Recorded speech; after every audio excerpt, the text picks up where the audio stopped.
Hey guys, and welcome to the eBaTT show. Today I've got a very, very special guest with us. I'm not sure whether to call you Tan or Artan. Back in the day, if you played table tennis, you would remember him as Tan, but today he is a rapper slash grimer slash singer. Well, you tell me, I don't know. Well, I'll say I'm a rapper forward slash singer, and I guess, yeah, grimer can go, I guess. I'll give you whatever title you want, and he's known as Artan. So. Of all these prophets, I need to feel like Tyson in his prime. Her name is out in Paris, Cinderella's on my snap. Should be heading to a palace, but I'm out here on the north side, puffing on sativa. Rich or broke, I'll tell you that I'm neither. I just need a bunch of numbers to go home to. Welcome to the show. Thank you very much. Thank you for having me. Pleasure, pleasure. So I just want to start from the beginning. I know you started in Table Tennis Academy, and that was called Penal. Yeah. You played for? So I originally started when I was about 8 years old, Penal Academy in Essex, playing there because my dad was a top table tennis player, big old Dave Tan, and basically left there, moved around from Harlow, eventually went to Barnet Table Tennis Centre. Which is right here? Yeah, right here where we are now. And then after a couple of years went on to play, once you moved as well, to Harefield, where I was pretty much doing it every single day, training with Zach Zalesnik, who's now Zach Abel, and Guy Benoit as well. Basically just training every single day there. Until about the age of 17. 17 when I left school and decided to kind of go down the education, but throughout my time, played for England once, got a medal, got a doubles championship medal as well, so not too shabby, but yeah. Too shabby. Well, from my memory, you were number 2 in England for your age. You, as you said, you represented England. You also played English schools, English champion. And you took Gavin Evans, who was number 1 in Europe at the time. You took him all the way, if I remember, 3-2 or 3-1, and he was on edge, and you could feel his pressure. And that just tells you that you were on the brink of. I mean, Gavin Evans didn't make it because he got injured and stuff, but Liam Pitchford, which was the same age category, has become one of the best players in the world. Absolutely. And you were basically there or thereabouts. And Sam Walker, I've beat him more times than he's beat me.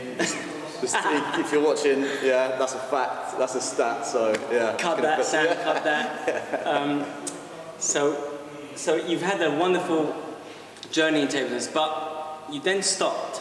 Yeah. So what exactly happened there? So in terms of kind of my journey, I felt like I was in the top kind of, I guess, top 1% in terms of my age category in England. Which was a golden generation, by the way.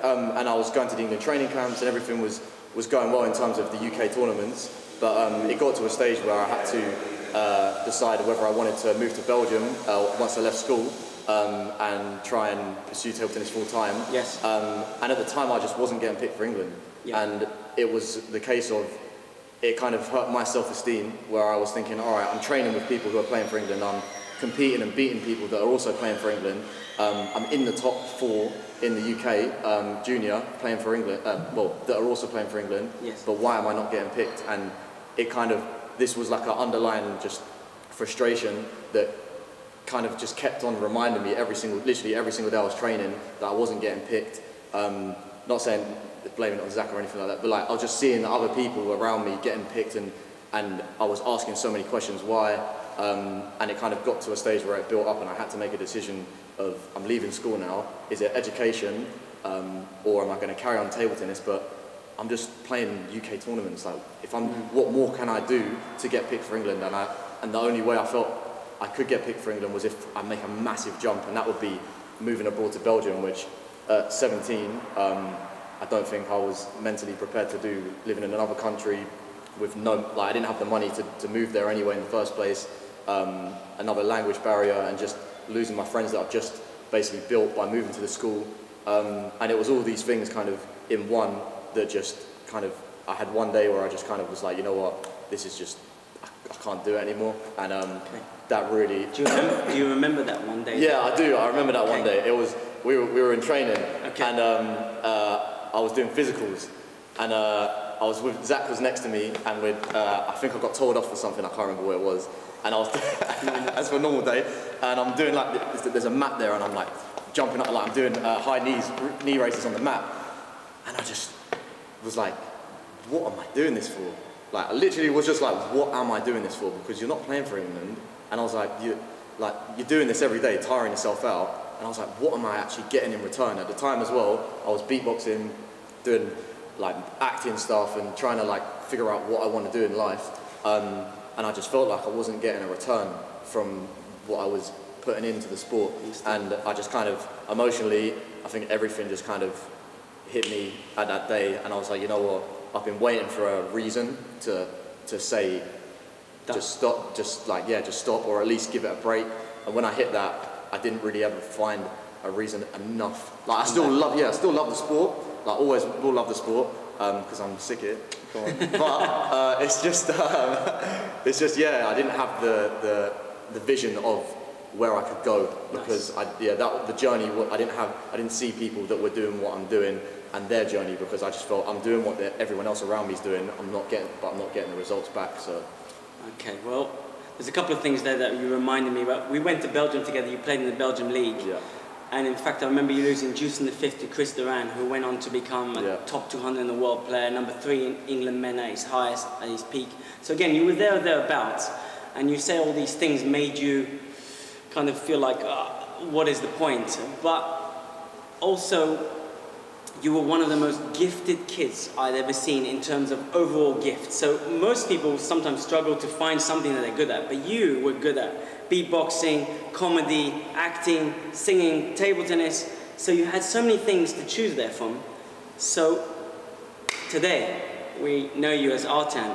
How did you finally get to this and you feel like this is me now? Well, so it's actually, all of this has kind of like helped build this journey, because I didn't fail in table tennis, but I felt like I didn't reach what I wanted to reach in terms of the heights. And I also, at the same time, I was trying beatboxing. I was trying to sell, I was trying to build my business selling fake clothes, basically, and do fake trade. Do what you gotta do. Yeah, you gotta do what you gotta do. And I was selling fake drink, all of these things, and I was seeing so many people around me doing well off just things that I wanted to do.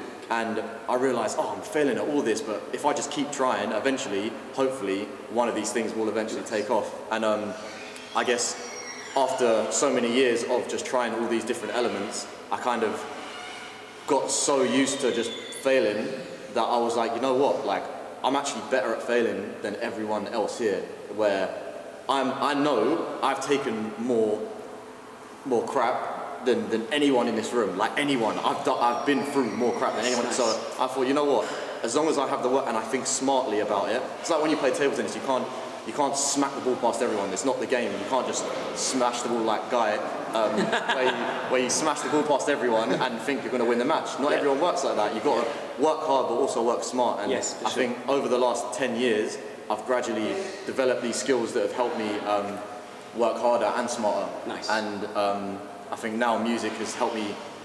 Now I'm at a point in my life where all of these attributes have joined together, and business-wise, musically, networking, just strategically thinking how I'm going to improve in whatever I'm doing. Nice. And now I'm I feel like I'm shaping myself as a brand and just understanding more about myself and kind of and my journey, really. So beautiful. Yeah, my advice to people in that instance of trying to find out what you want to do is you got to find out what you don't want to do in order to find out what you do want to do. That's the way I see it. You're never going to think of an idea in the shower that it's just going to change your life. You've literally got to if you've got an idea, just do it. Whether you're training, trying to improve something, or you think you'll enjoy something else, just do it, and then the pieces will fit together down the line. But you just got to do it first. Well, that's the thing. I was going to ask you, what advice would you give people to tell them, okay, something might not work, but you've given the answer. So you finalized everything for me, which is really nice. Ultimately, where can people find you, and just tell us where people can find you? Absolutely. Basically. So you can find me on YouTube, Spotify. You should be able to find me anyway. Artan.